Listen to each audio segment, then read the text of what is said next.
یہ ایک خاص قسم کا کدو جس کی اوپر والی اسکن بہت ہارڈ ہوتی تھی، اس کو تقریباً 2-3 مہینے تک مسلسل سکھانے کے بعد اس کو اندر سے خالی کر کے تو اس کو برتن پہ طور پہ استعمال کیا جاتا تھا۔ اور یہ برتن چائنا سے جو تاجر آتے تھے وہ ہنزا میں اپنے ساتھ یہ برتن بیچنے کے لیے بھی لاتے تھے۔ تو ناظرین، یہ جو ہول آپ دیکھ رہے ہیں یہ اس وقت کی تجوری ہے، یعنی کہ اس میں قیمتی اشیاء زیورات وغیرہ سٹور کیے جاتے تھے، اور یہ ایوان مجلس شورا ہے۔ تو ناظرین، آپ دیکھ رہے ہیں کہ روشنی تھوڑی کم ہے، پھر بھی یہ جو تھوڑا بہت آپ کو روشنی نظر آ رہی ہے یہ موبائل جلائے ہوئے ہیں لوگوں نے اپنے، اور یا یہ چھوٹی کھڑکیوں سے تھوڑی روشنی آ رہی ہے۔ تو ناظرین، یہ کھڑکی جو رکھوالے ہوتے تھے ان کے لیے استعمال ہوتی تھی کہ باہر اگر کوئی خطرہ ہے تو وہ یہاں سے آواز دے دیتے تھے تاکہ بادشاہ خفیہ راستے سے غائب ہو سکے۔ اور ناظرین، یہ دیکھ رہے ہیں آپ کہ اس کی اخروٹ کی لکڑی سے اور یہ دیار کی لکڑی سے تیار کیا گیا یہ قلعہ اور پتھروں سے یہ 800 سال سے آج بھی اپنی پوری آب و تاب کے ساتھ کھڑا ہے، اور یہ ہنزا کی شان بڑھا رہا ہے۔ اور جب بھی آپ بلتت ویلی کی طرف آئیں، ہنزا کی طرف، تو آپ بلتت فورٹ کو ضرور وزٹ کریں، بہت ہی خوبصورت اور ایک ہسٹوریکل فورٹ ہے یہ۔ تو ناظرین، یہاں سے ہم آپ آگے دوسرے حصے کی طرف بڑھتے ہیں۔ تو جس حصے میں ناظرین اب ہم داخل ہوئے ہیں یہ ان کا شاہی باورچی خانہ ہوا کرتا تھا، یعنی کہ یہاں جو بادشاہ اس وقت یہ آغا یا ان کو خان کا ٹائٹل ہوتا تھا، مختلف ادوار میں ان کے ٹائٹلز بدلتے رہے ہیں، یعنی کہ سیدھے الفاظ میں یہ ہنزا کے جو حکمران ہوا کرتے تھے جو بھی وقت کا حاکم ہوتا تھا اس کے لیے یہ محل مختص ہوتا تھا۔ اور یہ جو قلعہ ہے اس میں یہ ایک باورچی خانہ ہے جہاں پہ حاکمین کے لیے کھانے وغیرہ تیار ہوتے تھے۔ اور ناظرین، یہ جو حصہ جس میں اس وقت میں کیمرہ اندر ڈال کے آپ کو دکھا رہا ہوں یہ ایک فریج کے طور پہ استعمال ہوتا تھا۔ اور یہ جو سامنے آپ کو برتن نظر آ رہے ہیں ان میں سے یہ والے برتن جو سامنے پڑے ہوئے ہیں الٹے ہاتھ پہ، یہ دھات کے بنے ہوئے ہیں۔ اور ناظرین، اس کے ساتھ یہ آپ دیکھ سکتے ہیں کہ گائیڈ ہمیں بتا رہے ہیں کہ ان میں سے جو یہ برتن ہیں 4-5 یہ تانبے کے بنے ہوئے ہیں، اور یہ جو دوسری سائڈ کے برتن ہیں یہ سارے پتھر سے تیار کیے ہوئے ہیں، مارخور کے سینگ سے تراش کر۔ اور یہ ایک بڑی دیچکی ہے جس میں سالن وغیرہ تیار ہوتا تھا، اور یہ ایک توا ہے پتھر کا، اور یہ گندم پیسنے کے اوزار ہیں، یہ چکی تو نہیں ہوتی تھی، یہ پتھر کے ساتھ ہی رگڑ رگڑ کے ان کے ملازمین جو ہوتے تھے حاکموں کے وہ آٹا تیار کیا کرتے تھے۔ اور ناظرین، یہ سامنے یہ جو آپ کو اس وقت لمبا سا برتن نظر آ رہا ہے یہ لسی بنانے کے لیے، دہی کو لسی میں کنورٹ کرنے کے لیے یہ برتن استعمال ہوتا تھا۔ اور ناظرین، اس طرف میں آپ کو دکھاتا ہوں، یہاں یہ بکرے کی ایک کھال لٹک رہی ہے، یہ اصل میں پمپ کا کام کرتی تھی کہ اس کو بار بار دبا دبا کے اس کو ایک پریشر سے ہوا پہنچائی جاتی تھی نیچے چولہے کی طرف تاکہ چولہے میں ہیٹ بڑھائی جا سکے۔ اور ناظرین، یہ جو آپ کو نظر آ رہے ہیں برتن یہ بھی حلوہ کدو سے ہی تیار ہوتے تھے۔ حلوہ کدو کی ایک خاص قسم ہے، چائنا کے شہر کاشغر کے علاقے سے یہ بھائی بتا رہے ہیں کہ تاجر یہاں بیچنے کے لیے لایا کرتے تھے، یا یہاں سے جو تاجر جاتے تھے وہ وہاں سے خرید کے لاتے تھے۔ تو ناظرین، یہ فریج ہے، یہ جو حصہ ہے یہ فریج کے طور پہ استعمال ہوتا تھا۔ اور ناظرین، یہ 800 سال سے ان کے جو اپنی دیکھیں اپنی تہذیب، اپنا جو طور طریقہ تھا، اپنے ساز و سامان آج تک ان لوگوں نے سنبھال کے رکھا ہوا ہے۔ اور یہ جو ابھی آپ نے دیکھا ہے یہ دیا تھا شاہی باورچی خانے کا، یہ دیکھ لیں آپ نے یہاں دیکھا ہوگا کہ یہ لگایا ہوا ہے انہوں نے کہ یہ شاہی باورچی خانہ تھا۔ اور یہ جو چھت ہے اس کی،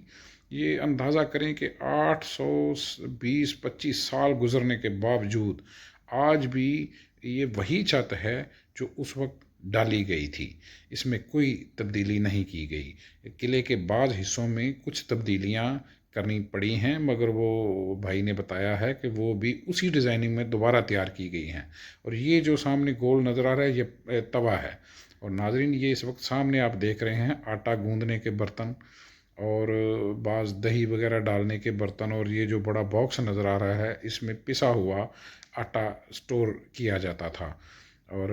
یہ پیچھے آپ کو ایک سٹک سی بھی نظر آ رہی تھی،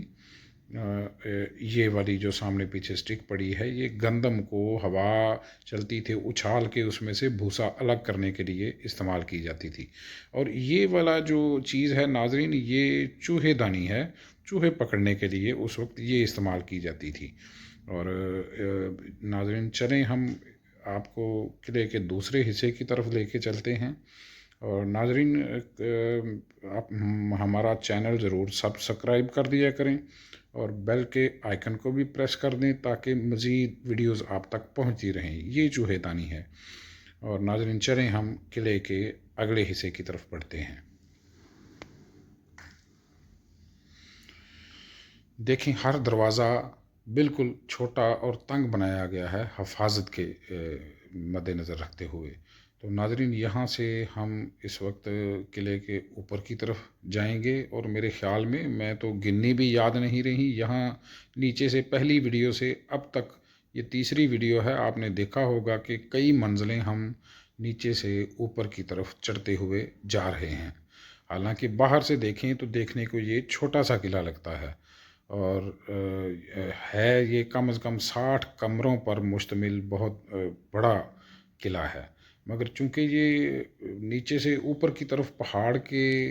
شکل کے مطابق ہی اس کو بنایا گیا ہے، اس لیے باہر سے دیکھنے میں یہ چھوٹا سا ایک قلعہ لگتا ہے، مگر یہ چھوٹا قلعہ نہیں ہے۔ ہم اگر اس کو کمپیئر کریں لاہور کے یا میدانی علاقوں کے قلعوں سے تو وہ تو نہیں ہے، وہ بہت بڑے ہیں، مگر یہ پہاڑی علاقے کے میں نے بہت سے قلعے دیکھے ہوئے ہیں، ان میں یہ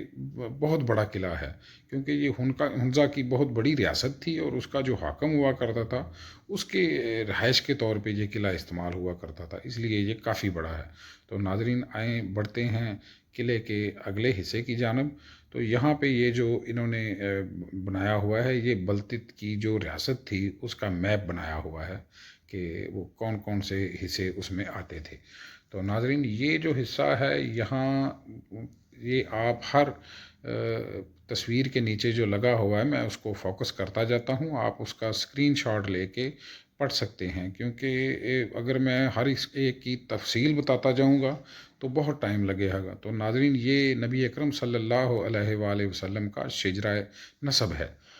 جو یہاں دیوار کے ساتھ لگا ہوا ہے، اور اس کے ساتھ سیدھے ہاتھ پہ آپ دیکھتے جائیں کہ یہاں یہ سارے ہنزا کے مختلف ادوار کے جو حاکمین ہوا کرتے تھے ان کی تصاویر آویزاں ہیں، اور ان کے نیچے جو ان کے بارے میں جو بھی تفصیل ہے وہ لکھی ہوئی ہے، آپ اس کی اسکرین شاٹ لیں اور اس کو دیکھتے جائیں کہ تفصیلاً کہ یہ کون تھے، کون سے دور سے کس حصے تک ان کی حکومت رہی ہے۔ اور ناظرین یہ میر یہ بھی حاکم تھے، اور اس کے بعد یہ بھی حاکم تھے۔ یہ تمام تصویریں جو اس وقت آپ کو دکھائی جا رہی ہیں یہ حاکمین کی تصاویر ہیں، اور یہ ایوان استقبال کے طور پہ استعمال ہونے والی جگہ تھی جہاں پہ کچھ مہمان یا کوئی وزیر یا دوسرے علاقوں کے حاکمین آیا کرتے تھے، تو اس حصے میں ان کو ایوان استقبال اس ایریا کا نام ہے، یہاں ان کو ریسیو کیا جاتا تھا اور پھر آگے مہمان خانے میں لے کے جایا کرتے تھے۔ تو ناظرین یہ ہر تصویر کے نیچے میں فوکس کر رہا ہوں تاکہ آپ اسکرین شاٹ لے کے اس حاکم کے بارے میں تفصیل جان سکیں۔ تو ناظرین یہ شاہی لباس ملکہ کا اور حاکم وقت کا جو بلتت کی ریاست کے حاکم ہوا کرتے تھے، جب وہ عوام میں جاتے تھے تو یہ شاہی لباس پہن کر عوام کے سامنے جایا کرتے تھے۔ تو ظاہر ہے گھر میں تو ہر وقت انسان نہیں پہن سکتا، اور ناظرین یہ مارخور کی جو ہے آپ کے سامنے یہ مارخور ان کے کلچر کا ایک حصہ ہے، کیونکہ اس علاقے کی پہچان بھی مارخور کے نام سے ہے، اور اسی طرح ہمارے پاکستان کی جو خفیہ ایجنسی ہے اس کا بھی جو مارک ہے وہ مارخور ہی ہے۔ اور ناظرین، مارخور بہت طاقتور پہاڑی جانور ہے، اور یہ وہاں پہاڑوں کی چوٹیوں میں رہتا ہے جہاں تک انسان کا جانا بہت مشکل ہو جاتا ہے۔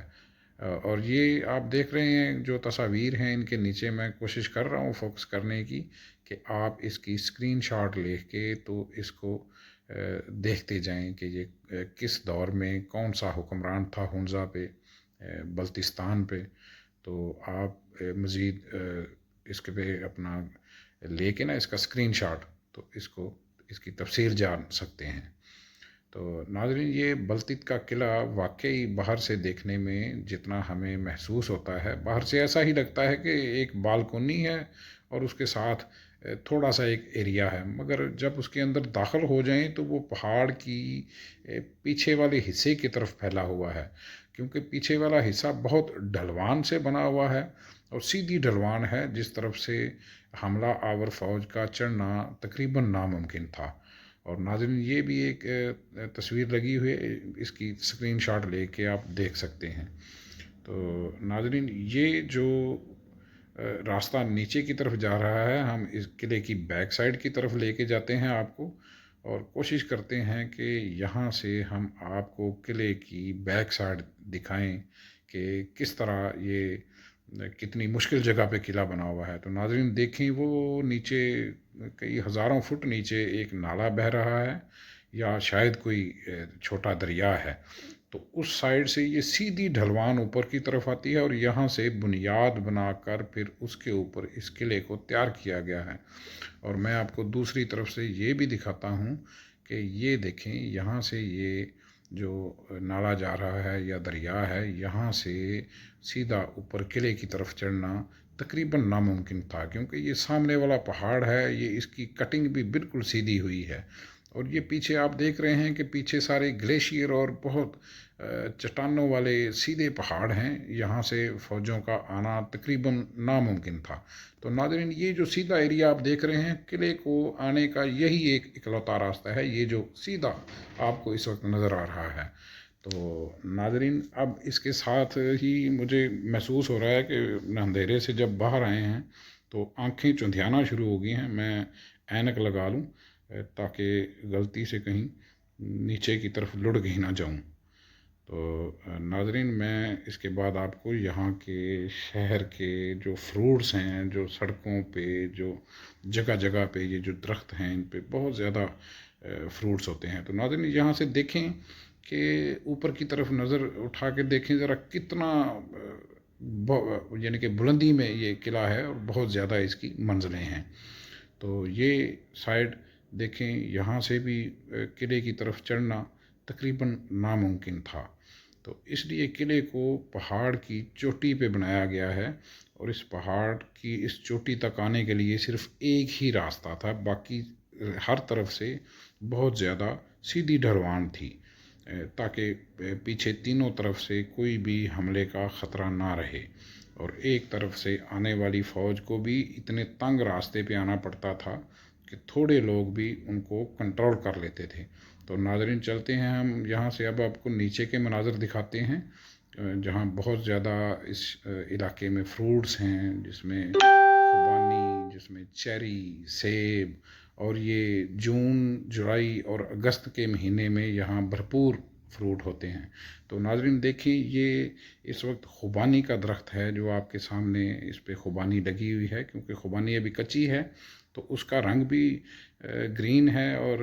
پتوں کا رنگ بھی گرین ہے، اس لیے اس میں دیکھنا تھوڑا مشکل ہو رہی ہے، مگر یہ خوبانی کا درخت ہے جو جگہ جگہ یہ عام لگے ہوتے ہیں اس علاقے میں۔ تو ناظرین، اس کے ساتھ ہی میں دوسرے ایریے میں آپ کو تھوڑا فوکس کر کے دکھاتا ہوں کہ یہاں چیری کے جو پودے ہیں یا درخت ہیں وہ بھی عام پائے جاتے ہیں، اور یقین مانیں ہمیں جو شہروں میں چیری ملتی ہے وہ تو بالکل تھرڈ کلاس ہوتی ہے، جبکہ یہاں جو درختوں کی پکی ہوئی چیری بہت ذائقہ دار، اور ناظرین یہ سیب ہے، اور اس کے ساتھ ہی اس سائڈ پہ یہ دیکھیں، یہ چیری ہے. چیری چونکہ جون میں پک جاتی ہے اور اس لیے آپ کو یہ سرخ چیری نظر آ رہی ہے. ابھی کچھ اس میں کچی ہے اور کچھ پک چکی ہے. تو ناظرین، اس کے ساتھ ہی یہاں یہ ویڈیو اپنے اختتام کو پہنچتی ہے بلتت کی. اور ہمارا چینل سبسکرائب کریں، بیل کے آئیکن کو پریس کریں تاکہ آپ تک ہماری ویڈیوز پہنچتی رہیں. اور ناظرین، کومنٹس میں ہمیں ضرور بتایا کریں کہ ہماری ویڈیوز آپ کو پسند آئیں یا نہیں. شکریہ.